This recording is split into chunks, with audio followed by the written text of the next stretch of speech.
দর্শক, গাজায় কি ঘটছে এ নিয়ে আমরা কতটুকু বর্ণনা দিতে পারি? প্রতিদিন আন্তর্জাতিক মিডিয়া, যে আন্তর্জাতিক মিডিয়া আসলে আম, ইসরায়েল দ্বারা বায়াসড অনেকেই বলে এবং অনেকেই বলে না, তাদের কথা দ্বারা বোঝাও যায়, সেই আন্তর্জাতিক মিডিয়াও কিন্তু লুকাতে পারে না গাজায় কি ঘটছে।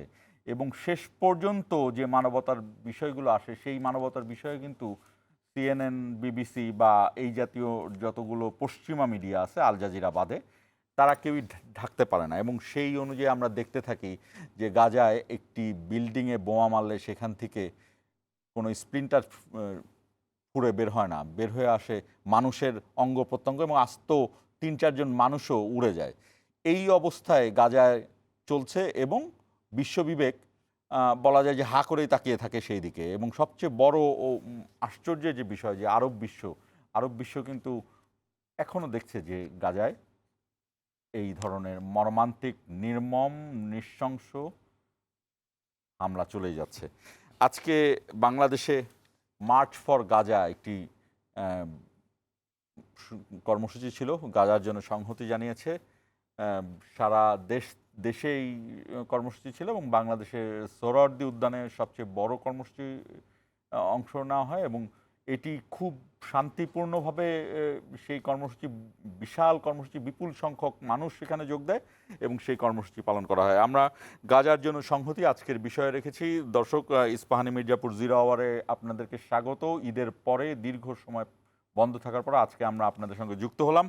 আমি তৌহিদ শান্ত আজকে পুরো অনুষ্ঠান জুড়ে থাকবো। আমাদের সঙ্গে আলোচনার জন্য আমাদের সঙ্গে যুক্ত হয়েছেন প্রধান উপদেষ্টার উপপ্রেস সচিব আজাদ মজুমদার, আপনাকে স্বাগত। এবং অবসরপ্রাপ্ত wing commander M Salahuddin Chowdhury, রাজনৈতিক বিশ্লেষক, আপনাকেও স্বাগত। ধন্যবাদ। আর দর্শক, বরাবরের মতো অনুষ্ঠানটি শুরু করার আগে আমরা আমাদের আজকে যে বৈশাখী টেলিভিশনের শিরোনামগুলো দেখানো হয়েছে, প্রধান প্রধান শিরোনামগুলো দেখে আসবো।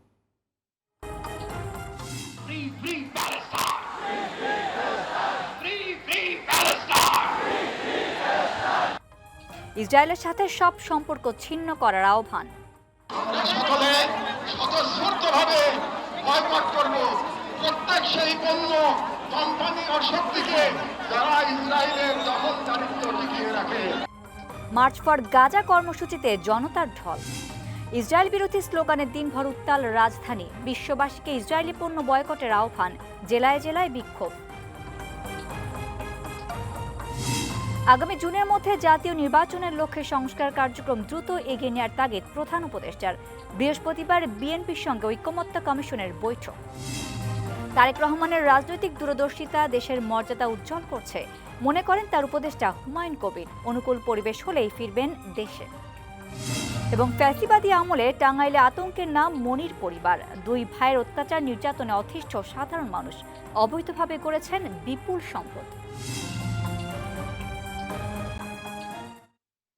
শুনছিলেন প্রধান প্রধান শিরোনামগুলো। আমরা আলোচনায় চলে যেতে চাই গাজার জন্য সংহতি। আরেকটি বিষয় নিয়েও আমরা আলোচনা করবো আজাদ মজুমদার, সেটি হলো যে সম্প্রতি যে অনুষ্ঠিত হলো বাংলাদেশে বিনিয়োগ সম্মেলন, ব্যাপক সাড়া পড়েছে। আপনি জানেন যে সারা বিশ্ব থেকেই 500-রও বেশি বিনিয়োগকারী ইনভেস্টররা এসেছিলেন। এটি আমরা পরের ধাপে আলোচনায় আনবো।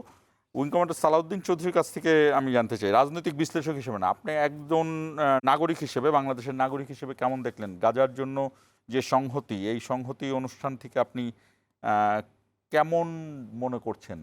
আপনার ভাইব্রেশনটা কেমন? সাধারণ মানুষের এটাতে অংশগ্রহণ থেকে কি বোঝা যায়? না, ধন্যবাদ আপনাকে। না, নিঃসন্দেহে অভূতপূর্ব সারা দেখেছি আমরা। এত মানুষ, সর্বস্তরের মানুষ এসেছেন, সর্বশ্রেণীর মানুষ এসেছেন এবং অনেক নারীও এসেছেন এখানে যোগদান করে সলিডারিটি বা একাত্মতা ঘোষণা করার জন্য গাজার পক্ষে। এটা তো খুবই স্বাভাবিক ব্যাপার, কারণ আমরা প্রায় 90% মুসলমানের একটা দেশ এবং গাজায় যেই মানবতা বিরোধী কাজ চলছে, যেই নৃশংস হত্যাকাণ্ড চলছে, তার বিরুদ্ধে মুসলিম কান্ট্রি হিসেবে, মুসলমান হিসেবে তো অবশ্যই একটা থাকবেই। তবে মানুষ হিসেবে বিভিন্ন ধর্মের আমার একটা কথা আছে যে গাজায় যে নৃশংসতা চলছে, এটা কি শুধু মুসলিম কান্ট্রি হিসেবেই আমাদের প্রতিবাদ করা উচিত?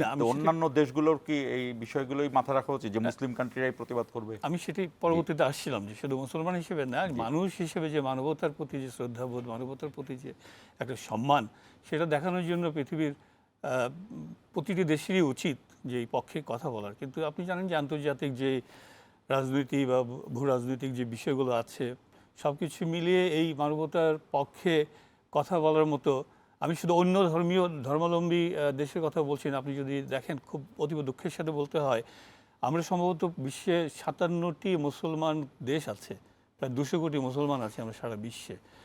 আপনি বলেন তো যে কটা দেশ এই গাজাবাসীদের পক্ষে দাঁড়িয়েছে বা কথা বলেছে?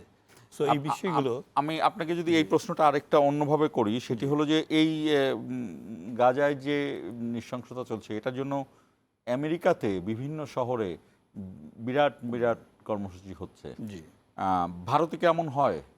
ভারত তো গণতান্ত্রিক দেশ। জি, এবং ওখানে প্রচুর সংখ্যক মুসলমানও আছে, শুধু গণতান্ত্রিক দেশ নয়। আমার চোখে তেমন কোনো কিছু তো পড়েনি যে এই প্রতিবাদ করা কিংবা সলিডারিটি মানে ঘোষণা করা বা একাত্মতা প্রকাশ করা কিংবা প্রতিবাদ করা, সেটা কূটনৈতিক পর্যায়ে হোক, রাজনৈতিকভাবে হোক, কিংবা একজন মানে মানবতার পক্ষের একজন সমর্থক হিসেবেই হোক, এই ধরনের প্রতিবাদ আমার দৃষ্টিতে একটু আজাদ মজুমদারের কাছে আসবে। যেটি তারা ঘোষণাপত্রে আজকে বলেছেন, সেটি হলো যে ইসরায়েলের সাথে সম্পর্ক বাংলাদেশের প্রথম থেকে ছিন্নই ছিল। একটা সময় বাংলাদেশে 3টি দেশ ছিল, যে দক্ষিণ আফ্রিকা, ইসরায়েল এবং আরও একটি দেশ, আমি দেশটার নাম মনে করতে পারতাম না, যাদের নাম লেখা ছিল পাসপোর্টে। পরে ওই দুটো দেশ উঠে যায়, কিন্তু ইসরায়েল কিন্তু বলবৎ ছিল। শেষ গেল সরকারের আমলেও ছিল যে ইসরায়েলের সাথে এই যে ইসরায়েলের সাথে সম্পর্ক বিচ্ছেদ করা, সব ধরনের সম্পর্ক রদ করা, এটা নিয়ে সরকারের জায়গাটা কোনো বাধা বিপত্তি আছে কিনা, বা সরকার কি এটা নিয়ে কোনো চিন্তা ভাবনা করবে কিনা? ধন্যবাদ আপনাকে। রদ করার বিষয়টা তো তখনই আসবে যখন আপনি দেখেন যে যদি সম্পর্ক থাকে। ইসরায়েলের সাথে তো বাংলাদেশের কোনো সম্পর্ক নেই। আমাদের এর আগের সরকার ইসরায়েলের প্রতি যে কোনো কারণেই হোক সহানুভূতিশীল ছিল, এটা আমরা তাদের বিভিন্ন কার্যক্রমে দেখেছি। পাসপোর্টে অল কান্ট্রি বাট ইসরায়েল ছিল, এটা তুলে দিয়েছে। আবার সুস্পষ্ট একটা অভিযোগ আছে যে ইসরায়েল থেকে বাংলাদেশ সরকার স্পাই ওয়ার কিনেছে, নজরদারি, বাংলাদেশের মানুষের উপর নজরদারি করার জন্য। তো এগুলো তো এখন বন্ধ হয়েছে, এগুলো তো এখন নাই। সো ইসরায়েলের সাথে বাংলাদেশের কোনো সম্পর্ক কোনো পর্যায়েই নাই। তো যেহেতু নাই, সেটা আর রদ করার প্রয়োজন পড়ছে না। আর যদি এরকম কোনো কিছু কারো চোখে আসে, নজরে আসে, যে কোনোভাবে বাংলাদেশের কেউ ইসরায়েলের সাথে রিমোটলিও কানেক্টেড, তাহলেও সরকারের যদি নজরে আসে, সরকার অবশ্যই উপযুক্ত পদক্ষেপ নেবে। একটা জিনিস আপনাকে সরকারের পক্ষ থেকেও আমরা সবাই পরিষ্কার করে দিতে চাই যে ইসরায়েলের যে এই যে গণহত্যা, ইতিহাসের অন্যতম বড় গণহত্যা এখন যেটা চলছে, এইটার ব্যাপারে বাংলাদেশের অন্তর্বর্তীকালীন সরকার শুরু থেকেই প্রতিবাদী। সরকার সবসময় প্রতিবাদ করেছে। এই কয়েকদিন আগেও সরকার খুব বিবৃতি দিয়ে তার প্রতিবাদটা জানিয়েছে, এবং এ বিষয়ে বাংলাদেশের যে জনগণের যে সেন্টিমেন্ট, বাংলাদেশের প্রত্যেকটা নাগরিকের সেন্টিমেন্ট, ধর্ম বর্ণ নির্বিশেষে প্রত্যেকটা নাগরিকের যে সেন্টিমেন্ট, মানবতাবাদী সেন্টিমেন্ট, মানুষ প্রতিবাদ করছে, প্রতিবাদে সামিল হচ্ছে, সরকার এই সেন্টিমেন্টের সাথে একমত। সেক্ষেত্রে আরেকটি বিষয় আমরা বলি যে, যেহেতু আপনি সরকারের সাথে নিবিড়ভাবেই কাজ করছেন দীর্ঘ সময় ধরে, এই যে এত বড় একটি সমাবেশ হলো, এখানে আইন শৃঙ্খলার কোনো ঝুঁকি ছিল কিনা, বা আইন শৃঙ্খলা পরিস্থিতির জায়গা থেকে আপনারা কোনো ঝুঁকি মনে করতেন কিনা, বা চাপে পড়েছে কিনা সরকার? দেখেন, আপনি কয়েকদিন আগে তো দুটো দুর্ঘটনা ঘটেছে, আমরা দেখেছি। জি, আপনার দু একটা ফ্র্যাঞ্চাইজি, ফরেন ফ্র্যাঞ্চাইজি, সেখানে ভাঙচুরের ঘটনা ঘটেছে, এবং সরকারের দিক থেকে তড়িৎ পদক্ষেপ নেওয়া হয়েছে। তো খুব স্বাভাবিক কারণেই আপনার এমনিতেও এত বড় যদি জনসমাগম হয়, তাহলে নিরাপত্তার একটা বিষয় থাকে। শুধু যে এই যারা এসেছেন তারা কারণ নিরাপত্তা বিঘ্নিত করবেন এরকমটা না। এখানে যে এতগুলো মানুষ এখানে এতগুলো মানুষ এসেছেন, এই মানুষদের নিরাপত্তাটাও তো আসলে দেখার দায়িত্ব সরকারের। এখানে বাংলাদেশের লক্ষ লক্ষ মানুষ আজকে প্রতিবাদে সামিল হয়েছেন। তো খুব স্বাভাবিকভাবেই নিরাপত্তা বাহিনী প্রথম থেকেই সজাগ ছিল এই প্রোগ্রামের ব্যাপারে, তারা আগে থেকে অবহিত ছিল, এবং আজকে সারাদিন অত্যন্ত সজাগ দৃষ্টি রেখেছে নিরাপত্তা বাহিনী, যাতে কেউ কোনো সুযোগ নিতে না পারে অথবা কেউ কোনো বিশৃঙ্খলা তৈরি করতে না পারে। তো আল্লাহর রহমতে আজকে এই কর্মসূচিটা সুন্দরভাবে শেষ হয়েছে, এজন্য সরকার পক্ষ থেকে আমরা সবাইকে ধন্যবাদ জানাই। এম সালাউদ্দিন চৌধুরী, আপনার কাছে যে বিষয়টি আমরা অফ দ্য রেকর্ড আলোচনা করছিলাম, এই যে আজকে আমরা দেখলাম যে এটি ছিল হলো, আমি আপনাকে বলি, প্যালেস্টাইন সলিডারিটি মুভমেন্ট বাংলাদেশ, এটি একটি প্ল্যাটফর্ম এবং ফেসবুকে দেওয়া হয়েছে। এই ফেসবুকে এই প্ল্যাটফর্মের ডেকেছিল তার মার্চ ফর গাজা, তারা এই কর্মসূচি ডেকেছিল। এই কর্মসূচিতে মোটামুটি সব দলই অংশগ্রহণ করেছে। যেটি আমরা দেখেছিলাম যে গতকাল রাত 10টার সময় সিদ্ধান্ত যে বিএনপি অংশগ্রহণ করবে, তবে তার আগ পর্যন্ত কিন্তু বিএনপি ছাড়া জামাত ইসলামী, জাতীয় নাগরিক পার্টি, হেফাজতে ইসলামের বিভিন্ন ইসলামী বক্তা সহ, যেমন মিজানুর রহমান আল হাজারি, তারপর আজহারি এবং এরকম যারা ইসলামিক বক্তা আছে, তারাও ইন্ডিভিজুয়ালি এটার সাথে কানেক্টেড ছিল। রাত 10টা সাড়ে 10টার দিকে হলো প্রথম জানা গেল যে না, বিএনপি অংশ নেবে এখানে। এই মুভমেন্টের সাথে আগামী দিনের রাজনীতির কোনো বা বাংলাদেশের লোকাল রাজনীতির কোনো সংযোগ আছে কিনা, এই যে এত বড় একটা সমাবেশ, এত মানুষের অংশগ্রহণ? এখানে আসলে রাজনৈতিক মেরুকরণের বিষয়টা খুব গভীরে যে দেখতে হবে, আমি অফ হ্যান্ড বলাটা ঠিক হবে না। তবে যেটা আপনি বললেন যে এখানে তো সর্বদল মানে সর্বস্তরের মানুষই যোগদান করেছিল, এমনকি যে বিএনপির কথা পার্টিকুলারলি আপনি বললেন, তারাও যোগদান করেছে, যার ফলে এত বিশাল জমায়েত হয়েছে। ঠিক আছে, তো আমার মনে হয় যে এখানে একটা বিষয় লক্ষণীয় যে যেহেতু নতুন পরিবর্তিত পরিস্থিতিতে আমরা অনেকগুলি প্ল্যাটফর্ম দেখছি, যেমন রিসেন্টলি এনসিপি প্রতি একটা রাজনৈতিক দল গঠিত হলো, তারপরে সম্ভবত জনতার দল নামে আরেকটি হয়েছে। তো আমার কাছে কেন জানি মনে হচ্ছে সামনে আরো দল আরো আসার সম্ভাবনা আছে। তা আমার কাছে কেন জানি মনে হচ্ছে, এটা হয়তো আজাদ ভাই আরো ভালো বলতে পারবে, বাট আমার ধারণা সেটা হলো যে এই প্রত্যেকটি জায়গা থেকে মানে প্রত্যেকে কিছু না কিছু স্টেক নেওয়ার জন্য রাজনৈতিক প্ল্যাটফর্মে চেষ্টা করছে এই জন্য যে একটা প্রেশার গ্রুপ ক্রিয়েট হবে। যেমন আগে আছে না যে বিজয়ী হলো, উইনার টেক্স ইট অল, সেই জিনিসটা যেন না হয়, যেন একটা চ্যালেঞ্জের পথে মানে বাধার সম্মুখীন হয়। তাতে হবে কি, চ্যালেঞ্জ আপনি যত ক্রিয়েট করতে পারবেন, আপনার সিস্টেমটা তত ভালো রান করতে পারবেন, ইমপ্রুভ করতে পারবেন। এটা একটা। আর ইন্ডিভিজুয়াল যেটা হচ্ছে যে বিভিন্ন দল যে গঠিত হচ্ছে, সেখানে আমার কাছে মনে হচ্ছে প্রত্যেকেরই একটা দর্শন আছে, একটা লক্ষ্য আছে, একটা গোল আছে। তো এখন দেখতে হবে যে সেই গোলটা কী, সেটা কি শুধুই মানে আমাদের দেশে দুর্ভাগ্যজনকভাবে রাজনীতি তো হয়ে গেছে এক ধরনের পেশা, মানে একটা বেশ লাভজনক পেশা হয়ে গেছে। I am sorry to say like this, with due respect to all the politicians. But এইটাকে একটু রিফাইন করার জন্য বা ফিল্টারিং করার জন্য বা আরও উন্নতি করার জন্য এই বর্তমান সরকার যেভাবে কাজ করে যাচ্ছে, যে মানে একটা যথাযথ পরিবেশ পরিস্থিতি তৈরি করে নির্বাচন দিয়ে নির্বাচিত সরকারের হাতে, রাজনৈতিক দলের হাতে ক্ষমতা হস্তান্তর করবে।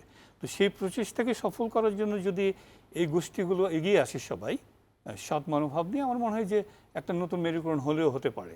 আর যে বিশাল জনসভা দেখা গিয়েছে, সেখানে কিন্তু অন্যান্য বড় রাজনৈতিক দলগুলো যারা আছে, এই মুহূর্তে তো বিএনপি সবচেয়ে বড় রাজনৈতিক দল বাংলাদেশে আছে, তাদেরও ভাবনার একটু উদ্রেক হবে যে জনসমর্থন তো শুধু রাজনৈতিক দলের প্রতিও না, অন্য কোনো ইস্যুর প্রতিও মানুষের মানে সমর্থন থাকতে পারে, অন্য কোনো মানুষের অন্য কোনো বিষয় বা এইভাবে ন্যাশনাল কনসেনসাস গঠন হয়েছে। যেটা এই যে আমি যদি জুলাই গণ অভ্যুত্থানের কথা ধরি, যেটা তো আমাদের প্রমাণ, জলজন্ত প্রমাণ আমাদের সামনে আছে। সো এইখান থেকে যদি আমরা কিছুটা নিজেদেরকে শুধরানোর চেষ্টা করি, মানে অতীতে তো সব রাজনৈতিক দলই ভুলভ্রান্তি করে এসছে, তো সেখান থেকে যদি শুধরে যদি এগোতে পারি, তো এটা আমাদের সমষ্টিগতভাবে আমরা লাভবান হব। আজাদ মজুমদার, এম সালাউদ্দিন চৌধুরীর সাথে যোগ করতে চান কিনা? না, আজকে আমরা যেটা দেখেছি সেটা আসলে আজকের যে মানে যারা এই জনগণকে এই মার্চে যোগ দেওয়ার জন্য আহ্বান জানিয়েছেন, তারা তো কোনো রাজনৈতিক ব্যক্তিত্ব না, তারা অরাজনৈতিক ব্যক্তিত্ব, এবং তাদের যে মেসেজটা সেটাও অরাজনৈতিক। এটা পুরোপুরি একটা মানবিক বিষয়।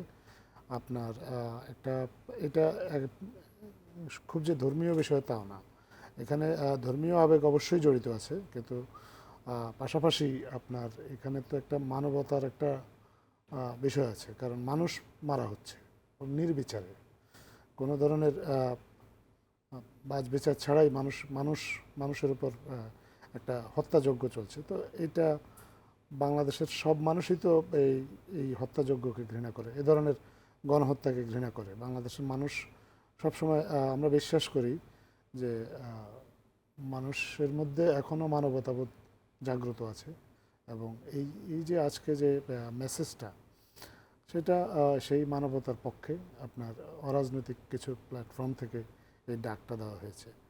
তো রাজনৈতিক দলগুলো হয়তো চাইলে এখান থেকে কিছু লেসন নিতে পারে। সেটা হচ্ছে যে আপনার যদি কজটা রিয়েল থাকে এবং জেনুইন হয়, তাহলে তারা যদি ডাক দেন, সত্যিকার আন্তরিকভাবে যদি তারা ডাক দেন, তাহলে তাদের ডাকেও হয়তো মানুষ একসময় সাড়া দেবে। তবে ডাকটা হতে হবে খুব আন্তরিক এবং কজটা হতে হবে রিয়েল এবং মানুষের পক্ষে, প্রো পিপল হলে মানুষ People সেখানে এবং মানব কল্যাণ বা জনকল্যাণের লক্ষ্যে যদি কোনো রাজনৈতিক দলও মানুষকে ডাকে, তাহলে অবশ্যই মানুষ সাড়া দেবে। তো সেটা এখন রাজনৈতিক দলগুলো কিভাবে মানুষকে মোবিলাইজ করবে, এটা একেবারেই তাদের নিজেদের ব্যাপার। তবে তারা চাইলে এটা থেকে অন্তত একটা জিনিস রিয়েলাইজ করতে পারে, আমি মনে করি। এর বাইরে আসলে তো এই বিষয়ে আর কি। সেখানে আপনি যে কথাটি বলেন সেখান থেকে আমার প্রশ্নটা আসলেও মনে হয়, সেটি হলো যে বাংলাদেশে এক ধরনের কনভেনশনাল রাজনীতি আছে। সেই রাজনীতিতে আমরা এর আগে দেখেছি যে রাজনৈতিক দলগুলো সমাবেশ করে একে অপরকে জানান দেয় যে তার কত মানুষ আছে, কত জনসমাগম আছে। কিন্তু এই ধরনের মানে একটি প্ল্যাটফর্মে সবাই এ ধরনের খুব কম। আমরা যদি জুলাই অভ্যুত্থানের কথা বলি, সেই সময় সাধারণ মানুষ সেখানে তো কোনো দলও ছিল না, আসলে দলও ছিল না, সেই দলও ছিল না, সেখানে নেমে আসলো। এবং এরপরে অভ্যুত্থানের পরে এমনকি সরকার গঠনটাও অনেকটা মানুষের সেখানে কোনো লোভের ব্যাপার ছিল না যে কেউ এসে বলেছে যে আমি সরকার গঠন করব ও অন্যভাবে। সেই জায়গাটা ঠিক 7 মাস পরে আমরা এই কর্মসূচির মাধ্যমে দেখলাম যে পুরো বাংলাদেশে এই ন্যাশনাল কনসেন্সাসটা কতটুকু জোরালো। আমি একটু এইখান থেকেই আমি মনে করলাম আপনি যে কথাটি বললেন যে রাজনৈতিক দলগুলোর এই লেসনটা নেওয়া উচিত। আমি তো শুরু থেকেই বললাম, আপনার যদি আপনার যে কারণে আপনি মানুষকে ডাক দেবেন, সেই কারণটা যদি জেনুইন হয়, রিয়েল হয়, তাহলে মানুষ সাড়া দেয়। এটা জুলাই গণ অভ্যুত্থানেও আমরা দেখেছি, স্বতঃস্ফূর্তভাবে মানুষ সেই অভ্যুত্থানে অংশ নিয়েছে। কারণ মানুষ আসলে আগের সরকারের যে অত্যাচার, নিপীড়ন বা লুটপাট, এগুলোতে অতিষ্ঠ ছিল, দুর্নীতিতে অতিষ্ঠ ছিল। মানুষ মনে করেছিল একটা পরিবর্তন যে কোনো মূল্যে প্রয়োজন, দেশের শাসন ব্যবস্থা, সরকার ব্যবস্থা, এবং সব দেশের বেশিরভাগ মানুষই সেখানে সাড়া দিয়েছে। সেখানে সরকারপন্থী কিছু লোক ব্যাঘাত ঘটানোর চেষ্টা করেছে, তারা মানুষের উপর আক্রমণ করেছে। এগুলো আমরা জাতিসংঘের যে রিপোর্টটা দিয়েছে জুলাই গণ অভ্যুত্থানে, সেখানে আমরা দেখেছি আসলে কে কী রোল প্লে করেছে। এটা নিয়ে আসলে এই মুহূর্তে আর বলার প্রয়োজন মনে করছি না। আর আজকেও একই রকমভাবে আপনার যে কজে আপনার ডাকা হয়েছে মানুষকে, সেই কজে তো মানুষের সাড়া না দেওয়ার কোনো কারণ নেই। যারই সুযোগ ছিল যার যার অবস্থান থেকে তারা সাড়া দিয়েছে, এবং সেটাই স্বাভাবিক। ঠিক আছে, আমরা যে আলোচনাটা করছিলাম যে মার্চ ফর গাজা, দর্শক আমাদের অনুষ্ঠানটি কিন্তু বরাবরের মতো আজকেও ফেসবুকে এবং ইউটিউবে সরাসরি সম্প্রচারিত হচ্ছে। আমরা ছোট্ট একটি বিরতি নিচ্ছি, বিরতি থেকে ফিরে আলোচনায় যুক্ত হব। আপনারা থাকুন আমাদের সঙ্গে।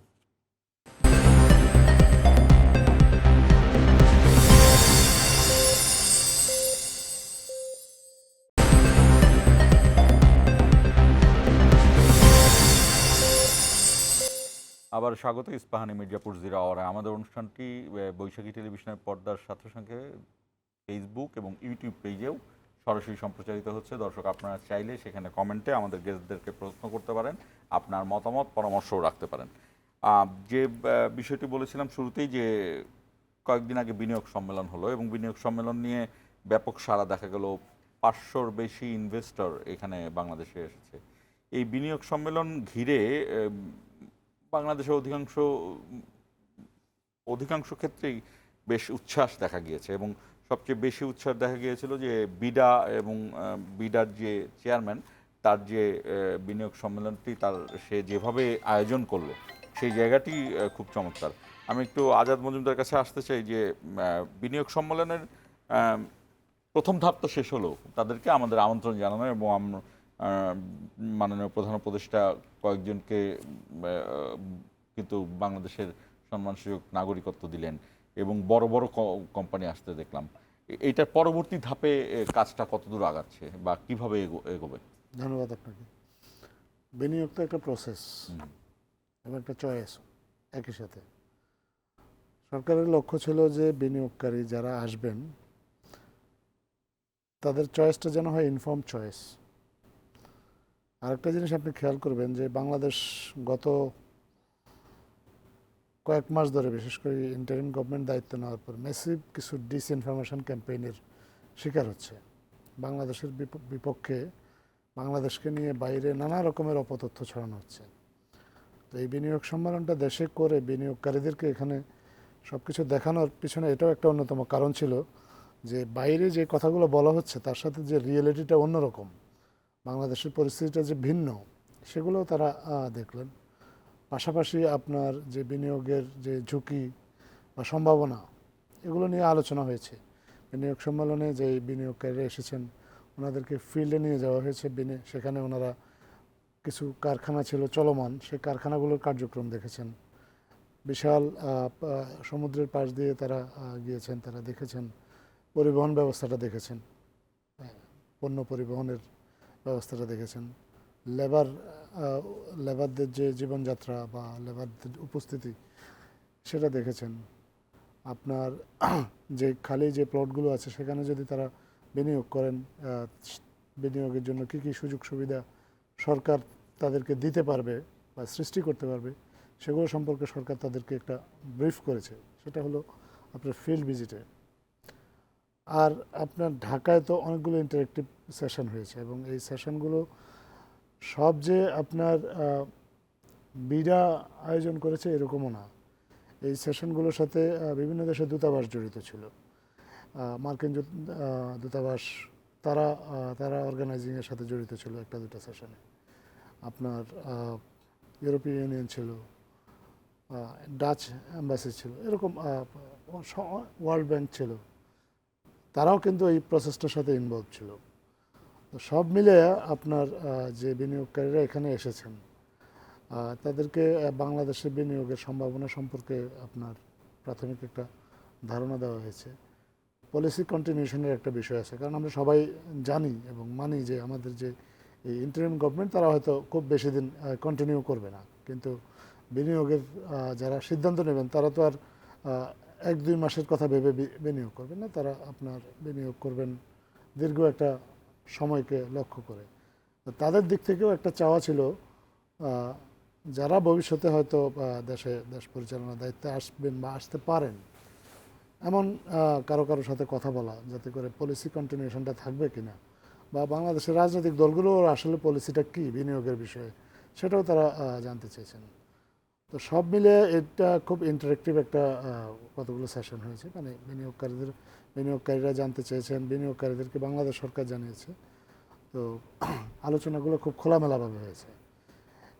এটাতে আমরা বিশ্বাস করি যে বিনিয়োগকারীগুলো এসেছেন তারা তো এখন শুধু বাংলাদেশের সুযোগ সুবিধা দেখেছেন, তারা অন্যান্য দেশের সুযোগ সুবিধার সাথে এখন একটা কম্পেয়ার করার সুযোগ পাবেন।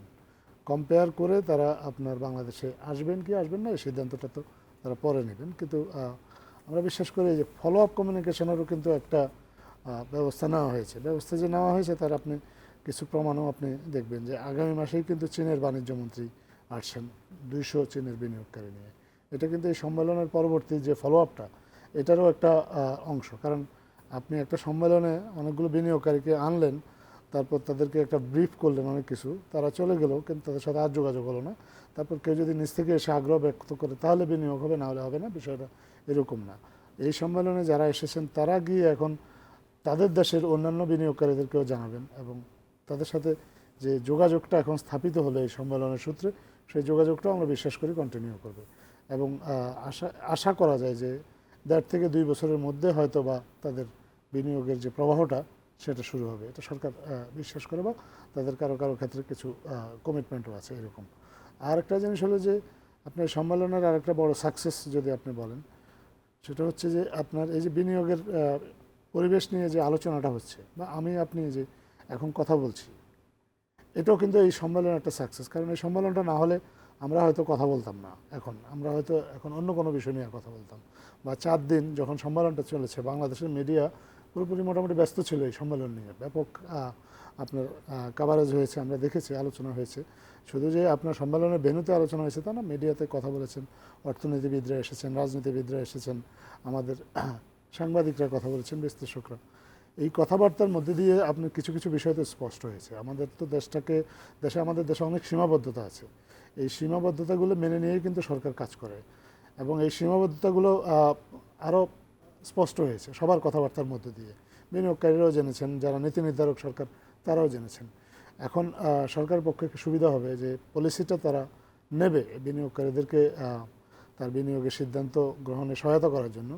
সরকার এখন চ্যালেঞ্জগুলো এমন না যে চ্যালেঞ্জগুলো আগে থেকে জানা ছিল না, কিন্তু সমাধানের উপায় বা সমাধানের জন্য যে এক ধরনের এই যে ঐক্যমত্য, নাগরিক ঐক্যমত্য, এগুলো তুলে দেওয়া গেল। হ্যাঁ, এগুলো এখন আলোচনায় এসেছে। আলোচনায় আলোচনায় আসার ফলে হবে যে এটা হচ্ছে যে এটা আপনার আরও সিদ্ধান্ত গ্রহণে সরকারকে সহায়তা করবে।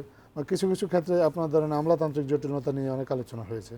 আপনার একটা ব্যবসা শুরু করতে গেলে লাইসেন্সিং এর জন্য অনেক জায়গায় যেতে হয়। ওয়ান স্টপ সার্ভিসের কথা বলছিল। হ্যাঁ, ওয়ান স্টপ সার্ভিসটা যে শুধুমাত্র নামকাওয়াস্তে ওয়ান স্টপ সার্ভিস তা না, ওয়ান স্টপ সার্ভিসটা একেবারে মিনিংফুল ওয়েতে যাতে করা যায় সেটারও একটা উদ্যোগ নেওয়া হয়েছে।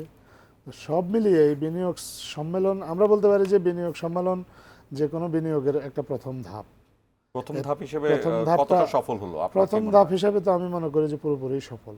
এবং বিনিয়োগকারীদের চাওয়া অনুযায়ী আপনার এর আগে থেকে, বিনিয়োগ সম্মেলনের আগে থেকেই কিন্তু আসলে এই গভর্নমেন্টের যে কথাবার্তা বা মানে প্রধান উপদেষ্টা যখন যেই বিদেশি সম্মেলনগুলো গেছেন বা বিদেশি গেস্টরা এসেছেন যাদের সাথে কথা বলেছেন, তাদের সাথে কথাবার্তার কিন্তু মূল ফোকাসটাই ছিল আসলে বিনিয়োগ। আমি এম সালাউদ্দিন আপনার কাছে আসবো। আমার এই বিনিয়োগ সম্মেলনের প্রাসঙ্গিক না, কিন্তু আবার প্রাসঙ্গিক, সেটি হলো যে বিডার চেয়ারম্যানকে নিয়ে আমরা কথা বলতে চাই। আশিক চৌধুরী উনি যেভাবে আয়োজন করেছেন সেটি হঠাৎ করে বাংলাদেশের মানুষের কাছে একটু অন্যরকম মনে হয়েছে, এবং অন্যরকম মনে হয়েছে যে অধিকাংশ ক্ষেত্রে তাকে নিয়ে খুব প্রশংসার বিষয়টি এসেছে। এখন আমার জিজ্ঞাসাটা হলো যে তার এই যে প্রেজেন্টেশন নিয়ে প্রশংসা, প্রেজেন্টেশন তো একটি ধাপ, প্রেজেন্টেশনের ফলে কিন্তু দেশের অনেক কিছু বদলে গেছে তা কিন্তু না। তো এই যে প্রশংসা এবং এরপরে আবার সেই প্রশংসার আবার চুলচেরা বিশ্লেষণ, যে কতটুকু প্রশংসা করা উচিত, কতটুকু প্রশংসা করা উচিত না, এবং এই বিষয়গুলোতে আমরা ন্যাশনাল কনসেনসাসে কতটুকু, যেটি আজাদ মজুমদার বললেন যে এটি তো প্রথম ধাপ, আমরা ডাকলাম, এবং সবচেয়ে বড় কথা হলো যে এক ধরনের ডিসইনফরমেশন চালানো হচ্ছিল, বিশেষ একটি দুটি দেশ এই ইনফরমেশনগুলো চালাচ্ছিল যে বাংলাদেশ জঙ্গির দেশ বা বাংলাদেশ একটি মানে অন্যরকম দেশ হয়ে গেছে যেখানে সাধারণ মানুষরা থাকছে না, এরা থাকছে না, ওরা থাকছে না, এরকম। এই জায়গা থেকে আমি আপনার বিশ্লেষণটা চাই।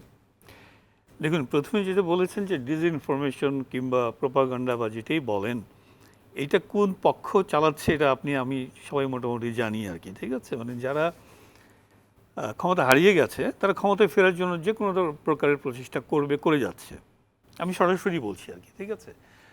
আর আশিক চৌধুরী সম্পর্কে যেটা বললেন যে বিডার চেয়ারম্যান হিসাবে, it's a extremely super presentation. আমি বলবো যে একটা ইয়াং লাইট এত চমৎকারভাবে মানে গুছিয়ে, পুরো দর্শক যারা ছিল, বিদেশি বিনিয়োগকারীরা তো এক একজন যাদের লোক যারা আসেন এখানে না, মিলিয়ন ডলার ইনভেস্ট করবেন, তারা মন্ত্রমুগ্ধের মতো তার কথা শুনেছে, তাকে প্রশ্ন করেছে, সে সেটাকে উত্তর দিয়েছে, এটা প্রশংসা দাবি রাখে।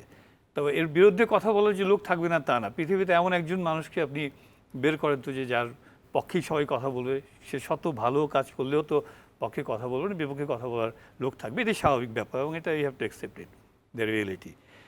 এখন আজাদ ভাই যেটা বললেন যে এইটা একটা চমৎকার হাইপ তুলেছে, এই যে 500-র মতো বিনিয়োগকারী এসছে, এটা বোধহয় শুধু অতীতে আমরা এরকমটা দেখিনি। অতীতে আমরা বিডার নামই অনেকে নাম শুনিনি, সেটা শুনিনি। এটা এই বর্তমান সরকার বিডার কি কাজ এটাও অনেকে আমরা জানতাম না, এবং আমি একটি মিটিংয়ে গিয়েছিলাম, বিডার অনেক কর্মকর্তাও জানেন না যে বিডার কি কাজ। ইভেন পূর্ববর্তী যে চেয়ারম্যানরা ছিলেন ওনারা বোধহয় রিটায়ারিং ফেজে ছিলেন, এবং উনি রিহ্যাবিলিটেশনের চিন্তা করতেন, মানে আদার দেন ইনস্টেড অফ দি অন্য জায়গায় যেতে চাইতেন।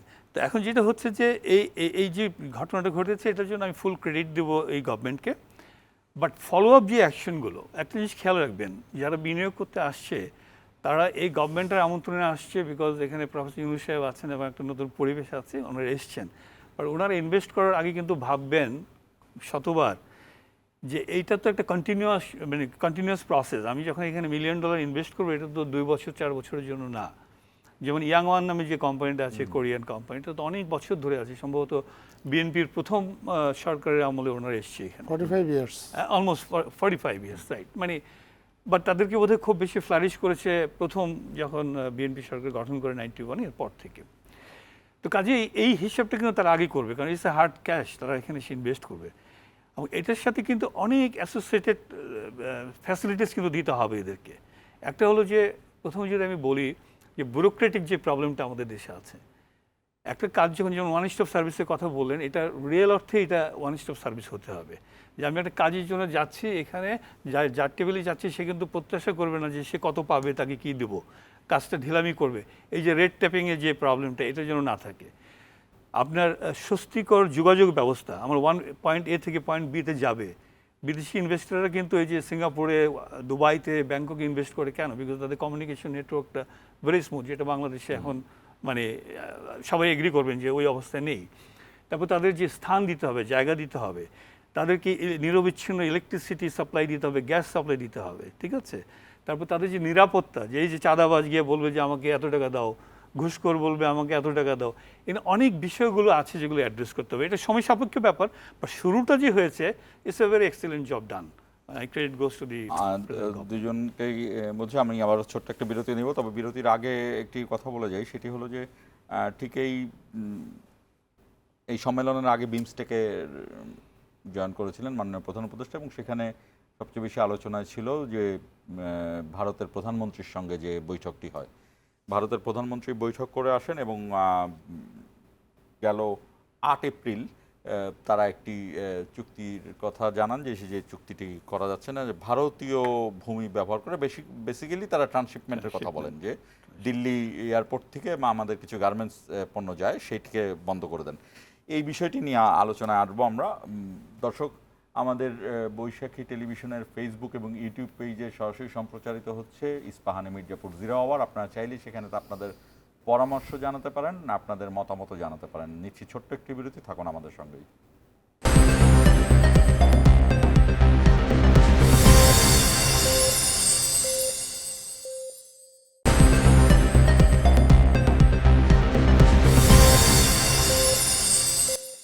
আবারও স্বাগত ইস্পাহানি মির্জাপুর 0 আওয়ারে। যেই বিষয়টি এনেছিলাম, সালাউদ্দিন চৌধুরী আপনিও এটার সাথে কানেক্টেড হবেন নিশ্চয়ই, আর আজাদ মজুমদার আছেন। সেটি হলো যে ঠিক এই মুহূর্তে এই যে ট্রান্সশিপমেন্টের যে চুক্তিটি তারা দেখালেন, তারা বললেন যে তাদের কন্টেইনার জট হয়েছে দিল্লিতে, এবং যে কারণে তারা এই সুবিধাটি দিতে পারছেন না। যদিও এটা বলার সাথে সাথে বাংলাদেশের বিভিন্ন জায়গায় জিনিসটি অনেকভাবে ছড়িয়ে গেছে, যে বা ভারতের সাথে কোনো, ভারতের মাটি, যেহেতু ব্যাখ্যাটা ছিল ভারতের মাটি ব্যবহার করে কোনো বাণিজ্য করা যাবে না, কিন্তু এমনিতে আমরা পরে খোঁজ নিয়ে দেখলাম যে বাংলা বান্ধাই নেপাল এবং ভুটানের সাথে চলছে। বাংলাদেশের কিছু গার্মেন্টস পণ্য প্রয়োজনের জন্য মানে অনেক সময় শর্ট শিপমেন্ট হয়, যে কারণে এখান থেকে স্থলপথে গিয়ে সেখানে প্লেনে চলে যায়।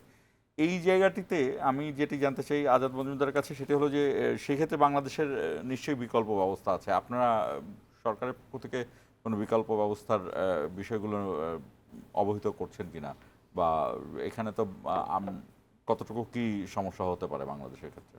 ধন্যবাদ। প্রথমত কিছু ডিসরাপশন তো অবশ্যই হবে। আপনার একটা মানুষ যখন, বা আমাদের ব্যবসায়ীরা যখন একটা প্রক্রিয়ার সাথে অভ্যস্ত হয়ে যায়, যেহেতু এটা কয়েক বছর ধরে এটা চলছে, তো হঠাৎ করে সেটা বন্ধ হয়ে গেলে সাময়িক কিছু ডিসরাপশন হতেই পারে।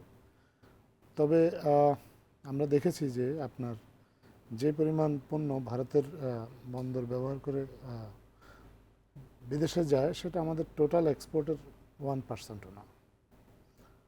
আপনার আমাদের টোটাল এক্সপোর্টের আমাদের 99% এক্সপোর্ট কিন্তু আমাদের দেশের পোর্ট বা আমাদের বিমানবন্দরগুলো ব্যবহার করেই আমাদের দেশ দিয়ে যায়। তো এখন আমাদের এটা একটা ব্লেসিংসও হতে পারে এক অর্থে, যে আমাদেরকে এখন আমাদের সরকার হয়তো এখন আরও দ্রুত আমাদের যে সক্ষমতা বৃদ্ধির যে বিষয়টা আছে, সেটা নিয়ে কাজ করবে।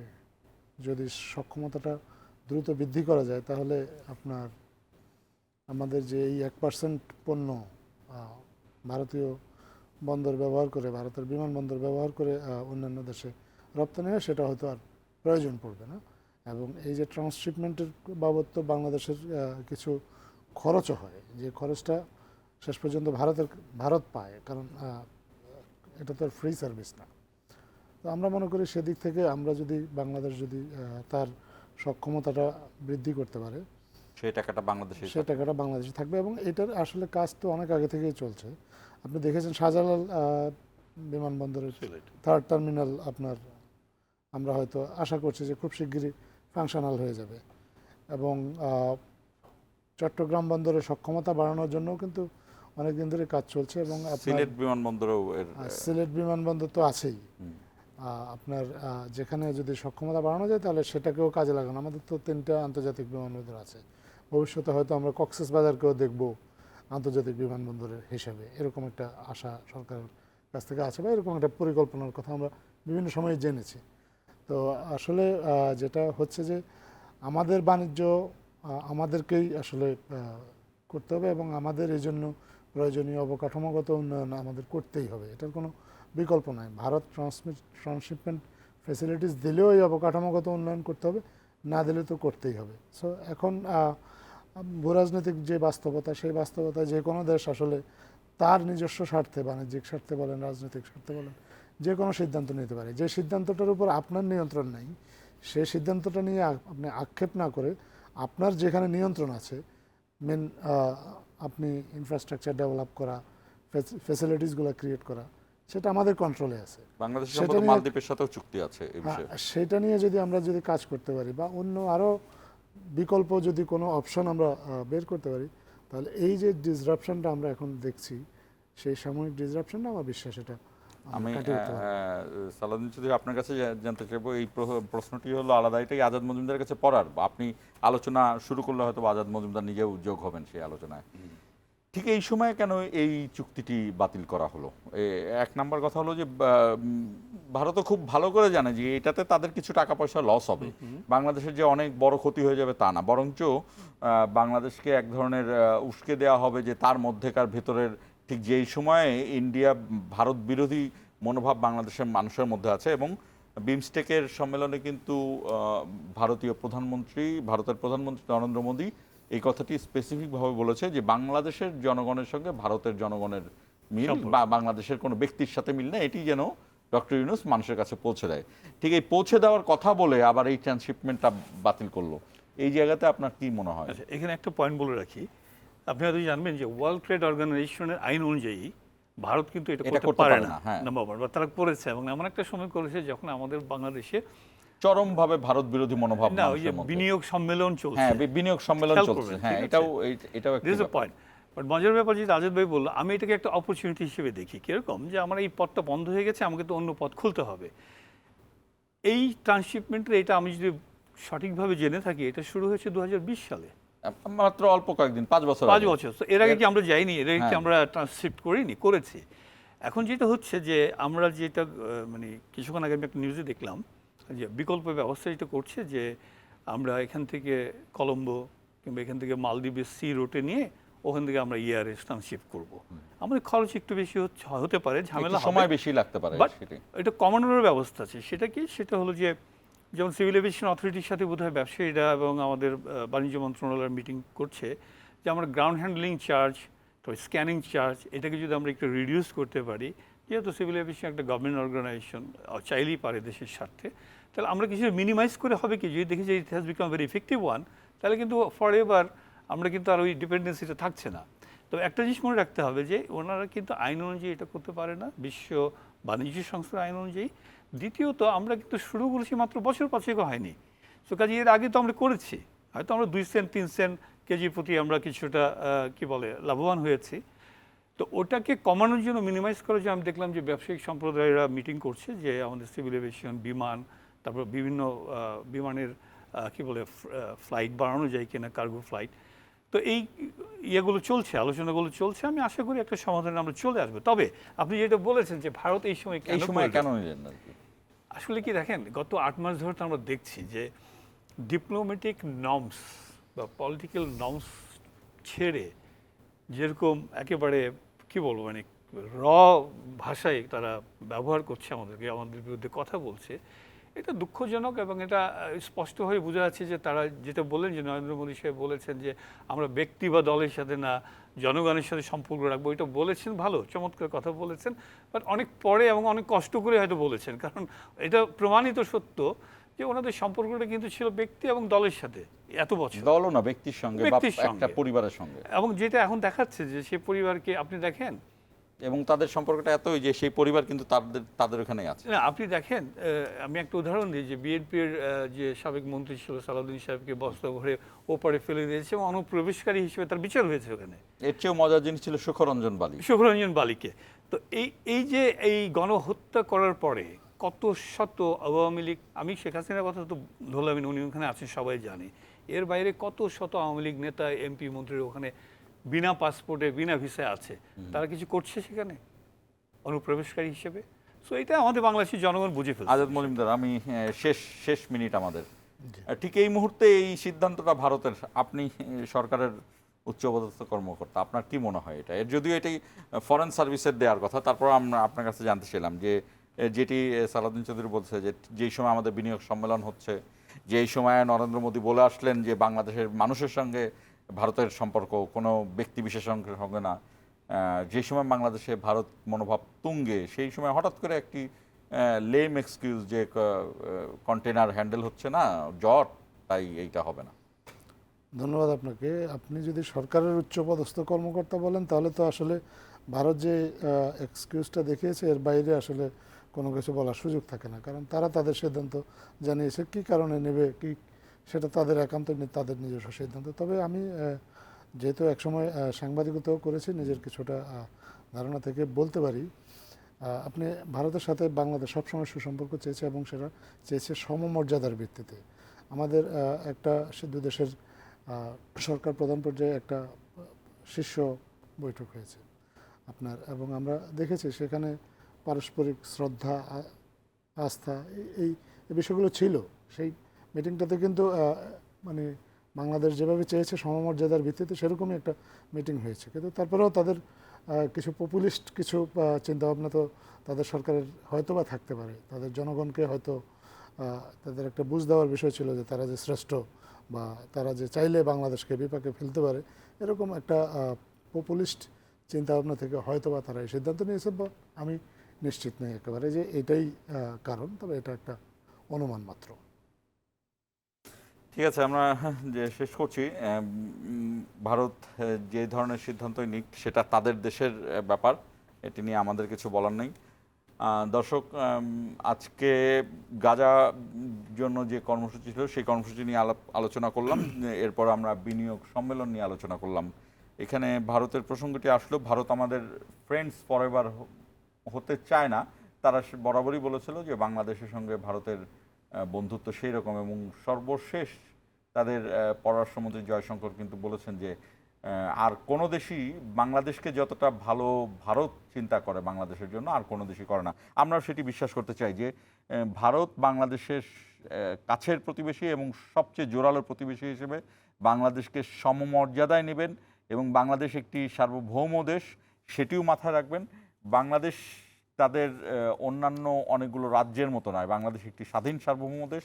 তারা বিভিন্ন সিদ্ধান্ত নেওয়ার সময় সেটি চিন্তা করবেন, এবং তার মিডিয়া বা ভারতের যে মিডিয়া, তারা, আমরা চাই আমরা যেমন ভারতকে সম্মান রেখে কথা বলি, বাংলাদেশের মিডিয়া, ভারতের মিডিয়াগুলোও সেইভাবে কথা বলবেন, সেটিও আমাদের চাওয়া। শেষ করছি আজকের ইস্পাহানি মির্জাপুর 0 আওয়ার।